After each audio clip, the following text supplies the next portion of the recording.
The encounter. Cade Lawrence lived alone on an old space station near the edge of known space. The station orbited a dead moon, cold and forgotten by most. It was not a place for tourists or trade.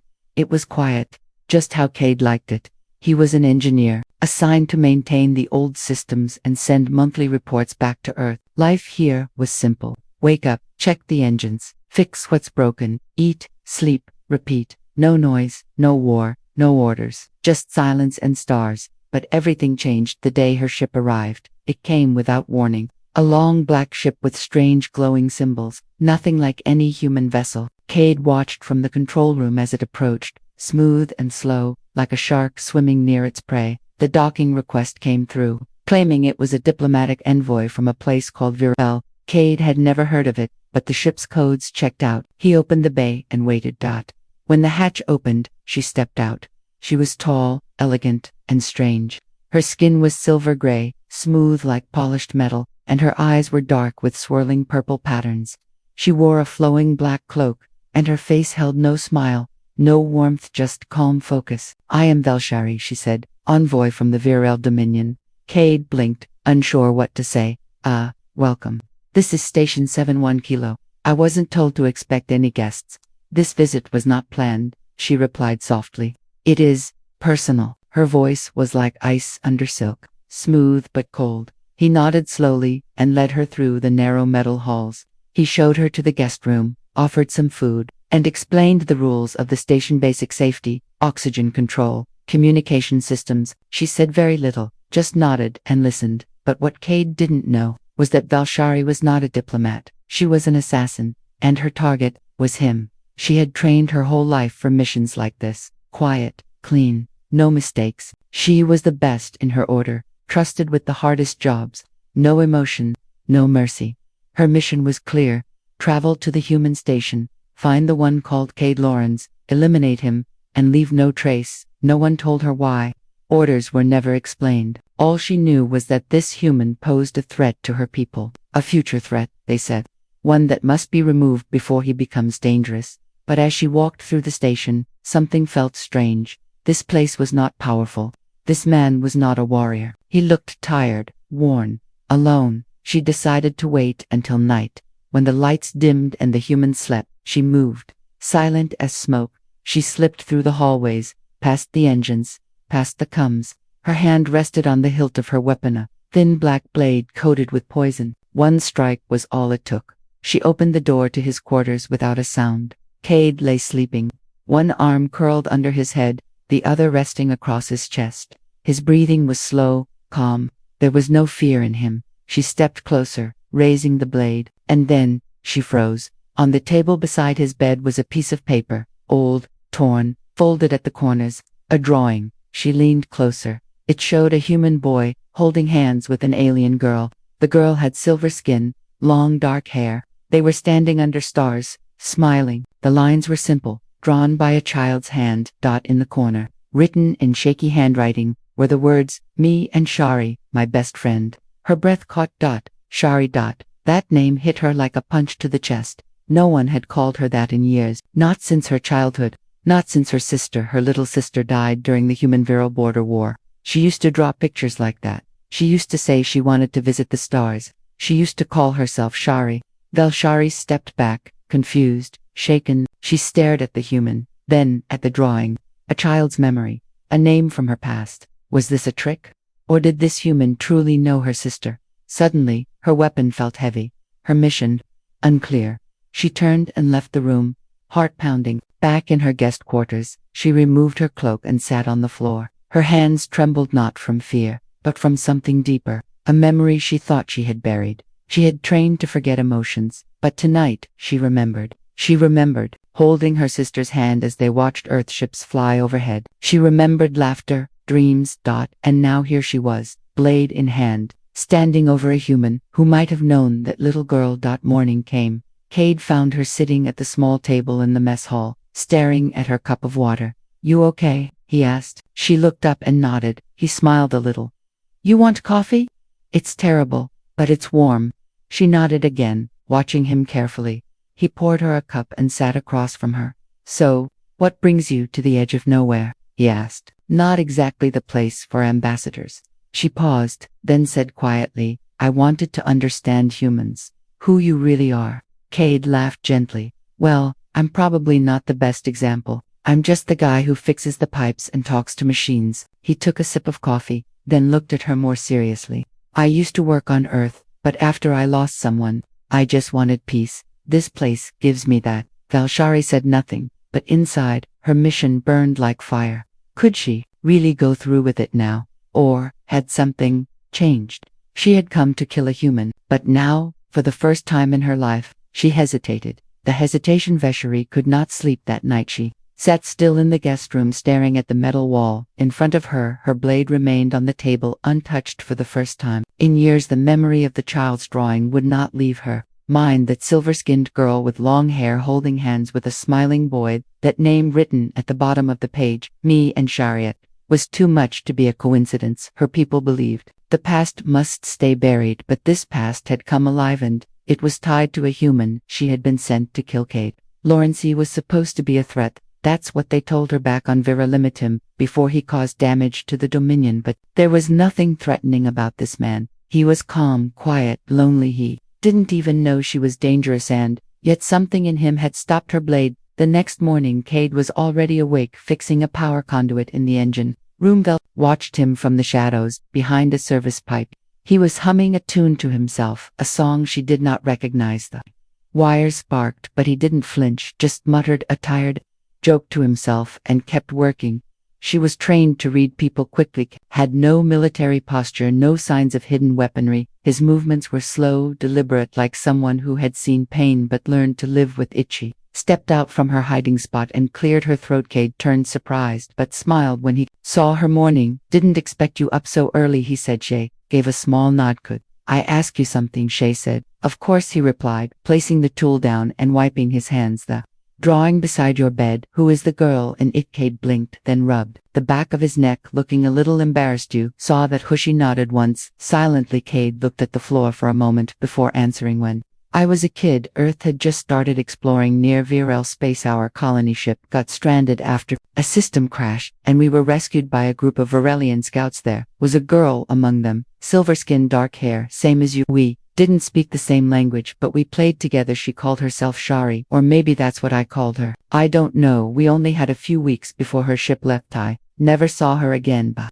I never forgot her. Shari felt her heart clench. Her training taught her to hide emotion, but this was different. Her sister had once spoken of a boy with soft brown eyes and strange hair who gave her a pebble from Earth's moon. She thought it was magical. Shay had drawn stars with him. Shari had thought it was childish nonsense, but now she was standing in front of the same boy now. A grown man. She asked, what happened after? Cade's voice became quiet. War happened years later. I learned about the border conflict between humans and Virel. That same fleet that rescued us was declared an enemy. Always wondered what happened to her. He looked up at her, then eyes full of honest pun. I guess I kept the drawing to remember a time when things were simple, when aliens weren't in Nemiesville. Sherry could not speak. She turned and walked away, her steps unsure. Back in her room, her device beeped his sharp signal from her commander. Report status. The message read. Shay stared at it for a long time, then typed back. Target observed. Mission delayed. Pause. Then the reply came unacceptably. Have 48 hours to complete the objective, or we will deploy another agent. Failure will not be forgiven. Her stomach tightened. She knew what that meant. If she did not kill Cade, someone else would, and both of them would be marked as traitors. The Dominion had no room for mercy. She had already broken the first rule. Do feel now. She was breaking the second. Do not delay. Her mind raced. She thought of her sister's voice, the way she used to laugh, the way she used to sing the same melody over and over. It was the same tune Cade had been humming earlier in the engine room. That was no accident. That tune came from the stars long ago, passed from one child to another. In a moment of peace, Volshari walked to the observation window. The stars looked the same, but everything inside her had changed. She could not kill him. She would not. But she also knew what that meant. They would come. They would send someone else. Someone colder, stronger, faster. And if she wanted to keep Cade alive, she would have to protect him. She would have to break every code she had sworn to follow. She looked at her blade on the table, the same weapon that had ended dozens of lives. She placed it inside her cloak, then opened the door and walked into the hallway. She found Cade working again, this time scanning for heat. Lixie looked up. Hey, you okay? You look different. Velshar took a slow breath. Kadias, I need to tell you something, and you need to listen very carefully because your life depends on it. Blinked, confused but nodded. Valkyrie stepped closer, her voice low and serious. I was not sent here as a diplomat. I was sent to kill you, but I didn't, and now someone else will, and I need your help to stop them. Cade stared at her, eyes wide, not with fear but with shock and the first flicker of trust. She had just risked everything, and the real danger was only beginning. The truth begins to unfold. Cade did not move for a long time after Velshari told him the truth, because the words hung heavy in the cold air of the corridor, and every part of his mind tried to catch up with what she had just said. But it made no sense at first, and yet something deep in his memory told him this moment had been building from the second she arrived on the station. He looked at her eyes, and they were steady and calm, but not cold anymore, and he saw the storm behind them, a storm of guilt, of pressure, of something bigger than either of them. And finally he found his voice, and it came out quieter than he expected, and he simply asked, "Why?" Velshari answered slowly and carefully, choosing her words with the weight of someone who had never explained herself before, and she said that the Viral Dominion believed Cade would one day become a danger to their future, not because of weapons or war, but because of what he represented, and because of a connection that someone far above had found and feared. They thought you would uncover something, a secret, something buried, something they want hidden forever, she said, and her voice did not shake, but her hand twitched slightly, as if the weight of holding the blade so long was still there in her muscles. Cade frowned and stepped back, trying to understand, and he asked her what secret could he possibly uncover. He was just an engineer.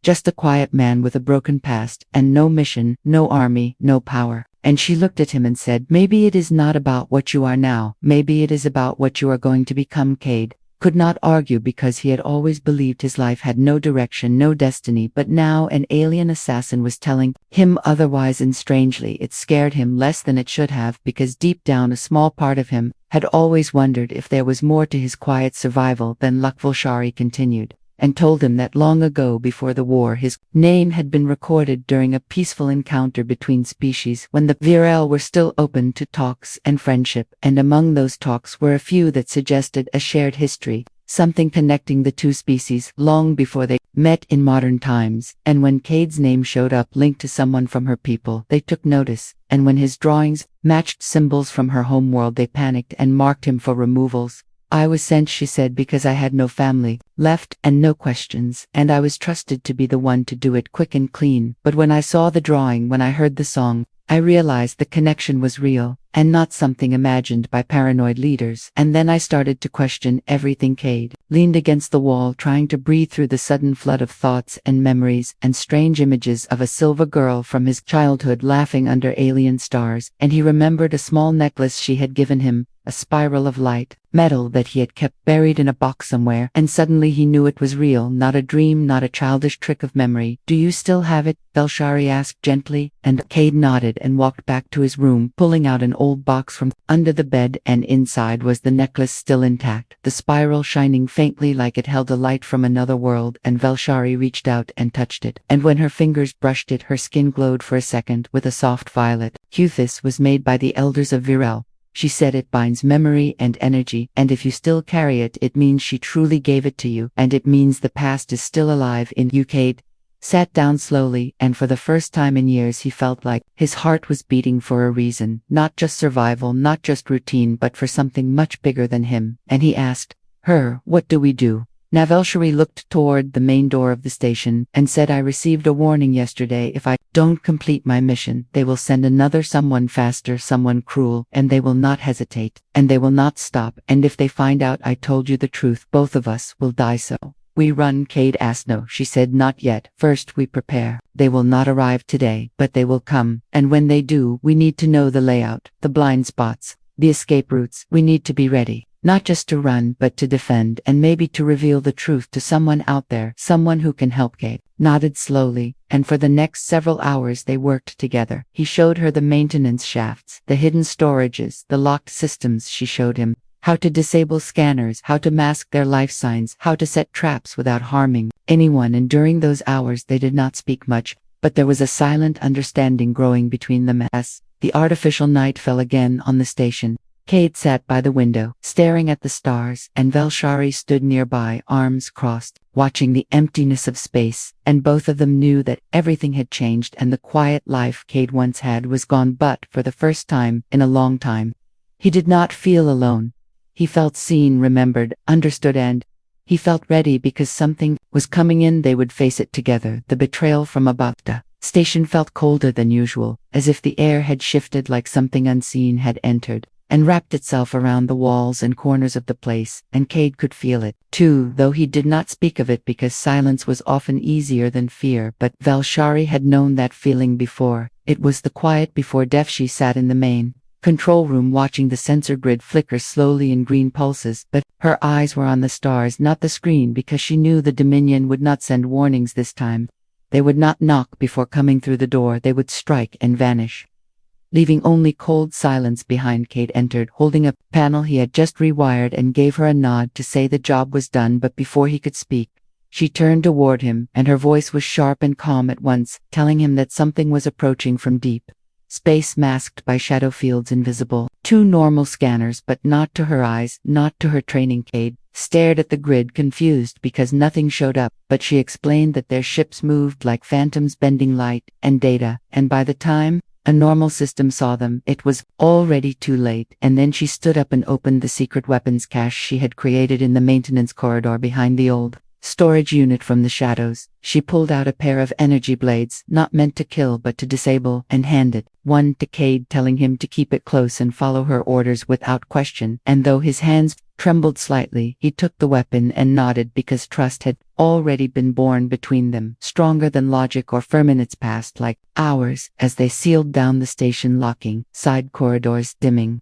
unnecessary lights, and preparing the emergency doors to seal on command. And Velshari moved with purpose, checking every corner, every blind spot, like a ghost haunting her own memories, while Cade followed, learning fast and asking only when needed. Then the lights flickered only once, but it was enough. Velshari grabbed Cade by the arm, pulling him into the emergency shaft, just seconds before the air around them cracked open with a sharp burst, and a shadow fell from the ceiling where nothing had been before. The second assassin had arrived, clad in black armor etched with glowing red lines. The figure landed like thunder without sound, and its eyes scanned the room like twin flames hunting for heat and breath and movement. Velshari whispered to Cade not to move and not to speak, and they stayed hidden behind the false panel, watching the creature move through the room with slow patience. "This one is not like me," she whispered. "It was raised only to kill. No words, no mercy, no thought, just completion." Cade barely breathed as the assassin paused near the main console and extended a blade from its wrist, shaped like a curved talon, and touched it to the control panel, sending data flowing into its suit, absorbing the map of the station. Velshari knew they had only minutes left before it began sweeping each room, so she gave Cade a small transmitter and told him to go to Section 9, the emergency beacon station, and activate the silent distress signal, the one she had rewired to mimic a broken transmission, while she would lead the assassin away. Cade did not want to leave her, but she looked into his eyes and said, "If you stay here, we both die. If you run, I can fight. If you send the signal, we have a chance." So he ran silently, carefully, heart pounding, as he slid down the corridor, ducking under pipes and climbing ladders, while the red lights of the emergency system cast shadows that moved like hands reaching for him. Meanwhile, Velshari stepped out into the main hall, drawing her blade and standing tall and strong, and when the assassin saw her, it paused for only a second, then charged with speed that bent the air around it. They clashed in a storm of light and movement, blades spinning, energy hissing as metal met metal, and the floor cracked under their feet, and neither spoke because there was no need. Only one would walk away from this, and they both knew it. Velshari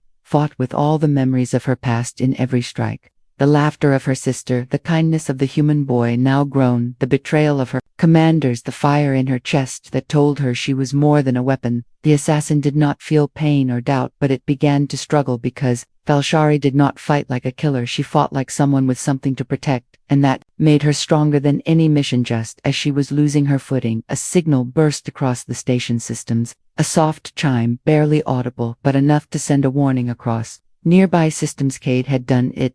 The silent distress signal was live, bouncing across satellites, reaching out for any ship that could hear, and sending a simple message: unknown hostile contact, request immediate response. The assassin turned its head distracted for half a second, and Velshari struck her blade across its arm, slicing the control port and disabling the energy link. The creature roared without sound and leaped backward, vanishing into the shadows as fast as it had come, but not before leaving a mark, a gash across. Valshari sighed, glowing faint with blue light. She fell to one knee, breathing hard, the wound burning cold, but she smiled slightly because they had survived the first strike. He rushed back, eyes wide with fear when he saw her bleeding, but she waved him off and said, "Not yet, we cannot rest, not yet." This was only the beginning. Cade helped her to her feet and they moved toward the medical station, sealing the doors behind them, and for the first time, Cade truly saw the warrior. She was not the assassin, but the protector, and for the first time Velhari let someone else help her outside in space far beyond what their eyes could see. Signals bounced from satellite to ship to outpost, and somewhere,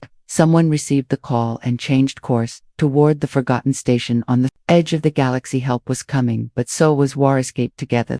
Wound on Velshari's side was deep but not deadly. Her skin pulsed with faint blue light as the energy of the blade tried to spread through her system, but she pressed her hand to the wound and focused her breathing the way she was taught in the old warrior temples of Virel, long before she was turned into something less than human. Cade supported her weight as they moved quickly through the emergency corridor behind the medical bay. He had sealed the main doors and activated a false atmosphere leak to slow the assassin's approach, but they both knew it would not last more than a few minutes. He helped her sit on the medical table while she gave him instructions. In short, quiet words, her voice still firm despite the pain. She told him how to extract the toxin, how to apply the neutralizing agents stored in her cloak, and how to bind the energy wound with human medical cloth mixed with nanofiber gel from her kit. His hands trembled at first, but then he forced himself to move steady because this was not a normal repair job. This was not fixing a machine. This was saving a life, and the strange part was it felt natural to him, like he had been waiting all his life for something real to fight for. Velshari watched him work, and for the first time she allowed herself to feel the quiet touch of trust, because no one had ever looked at her the way Cade did, not with fear, not with worship, just understanding. And something else, something warmer. Once the bleeding stopped, she stood slowly, still weak but clear in mind, and she told him that their only option now was escape. The station was marked. The assassin would return with reinforcements, and if they stayed they would both die without question. Cade hesitated because this station had been his home, his shelter from the war and the past, but he knew she was right. This place was no longer safe. They moved together through the lower decks, avoiding detection systems and silent traps as Velshari guided him to the old cargo hangar where a small emergency vessel was docked. Dusty, unused, its systems nearly forgotten by time, but functional enough to carry them away. Cade climbed into the pilot seat while Velshari connected her personal codes into the navigation module and transferred coordinates to a place she called the Midline Arch, a hidden sector between star nations where exiles, rebels, and those with no name could disappear without questions. As the engines roared to life, the station lights flickered once more, and the external senses triggered a red wave across the dashboard. Something was approaching. Fast, another ship, larger, armed. They had to move. Now Cade pushed the throttle, and the escape vessel shot forward, breaking from the hangar doors as the force field bent behind them, holding the last fragments of air inside the station. From behind them, the second ship descended like a predator, its dark shape glowing, with red marks scanning for heat and movement, weapons charging as it locked onto the fleeing vessel. Velshari activated the countermeasures. Small metal flares that burst from the side of their ship, confusing the scanners for a few precious seconds, just enough for Cade to dive into the asteroid field ahead. The ship trembled as rocks scraped past their hull, and energy blasts flashed behind them, but Cade kept his focus, weaving through the chaos with precision born from a lifetime of working alone in deep space. He was not a fighter, not a soldier, but he had something they never expected: calm under pressure, and the instinct to protect someone who finally gave his life meaning. After what felt like hours, they broke free from the field, and the enemy ship did not follow, perhaps damaged, perhaps unwilling to risk more, perhaps waiting for orders, but it vanished behind the debris cloud, and for now they were safe inside. The small cabin silence returned, broken only by the hum of the engines and the faint sound of Velshari's breathing as she leaned back, eyes closed, body still recovering from the wound. Cade looked at her for a long time, thinking of all that had changed in just a few days, from a quiet life of machines and shadows to flying through space with an assassin who had become something more than enemy or ally. Asked her why she really changed her mind. Because she could have killed him, and left, and no one would have known. She opened her eyes and looked at him without armor, without command, and she said, because when I saw that drawing, when I saw the name, when I saw your eyes, I remembered who I was before they turned me into what they needed me to. You reminded me of her, my sister, and of myself. And I could not kill you because killing you would have meant killing the last part of me that still remembered. Cade felt his chest tighten, and he did not speak right away because words seemed too small for what she had just said, but finally, he said, I'm glad you remembered, and I'm glad you stayed. The ship continued its quiet path through the stars as the autopilot locked onto the coordinates, and in the silence between them, something new began to grow, something not born of fear or survival but of choice. They were fugitives now, hunted by both sides with no clear path and no promises, but for the first time, they were not alone. In somewhere far behind them, the forgotten station flickered once more, then faded into the black. Past had ended, the future had begun. Enemies on all sides. The ship glided through deep space like a lost memory, slipping between stars and forgotten paths, while inside the quiet hum of the engine was the only sound keeping the silence from swallowing them completely. And Cade sat at the navigation panel watching the blinking lights while his mind swam with everything that had happened.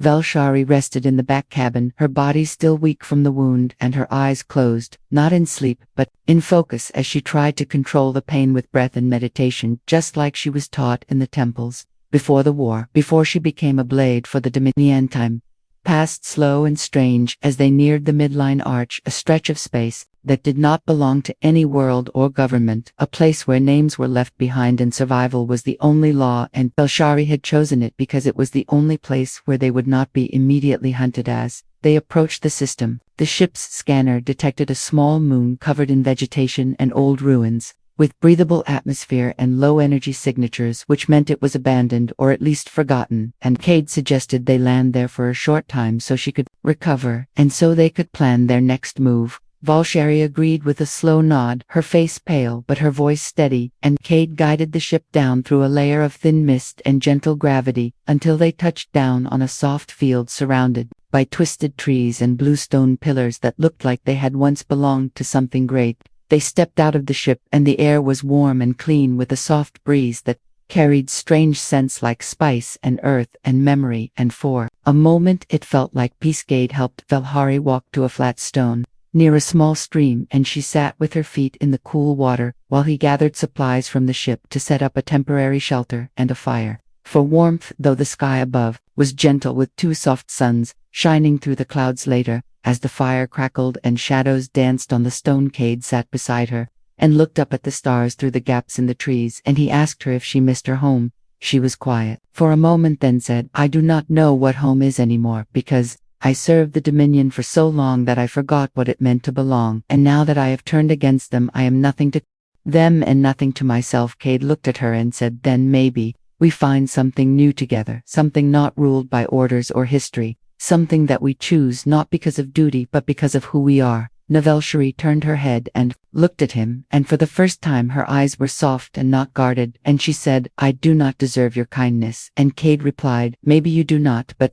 I am giving it anyway because I want to, and that is what makes it real. They sat in silence again until a sound in the distance broke it, a high, faint hum that rose and fell like a signal, and Velshari stood quickly, eyes sharp, body tensed because she recognized the pattern. It was a seeker drone from the Dominion. Cade asked how they found them, and she said they must have followed the escape ship's signal, or traced the false distress beacon, or maybe they simply never stopped hunting, and now they were here. And time had run out again.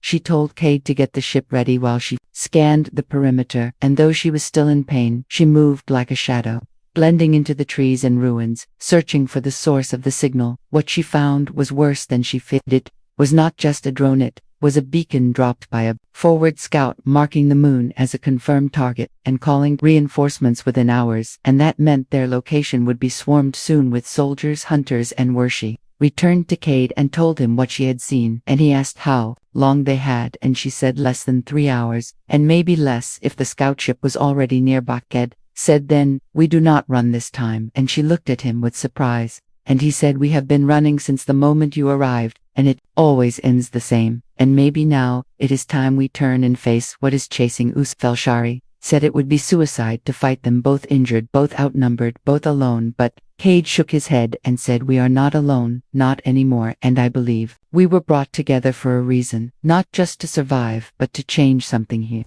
Opened the communication module and sent a wide signal across the neutral bands encrypted. And quiet but clear, he sent a message asking for help, not from governments or armies, but from anyone who had ever been hurt by the Dominion, who had ever lost someone, who had ever been forced into silence.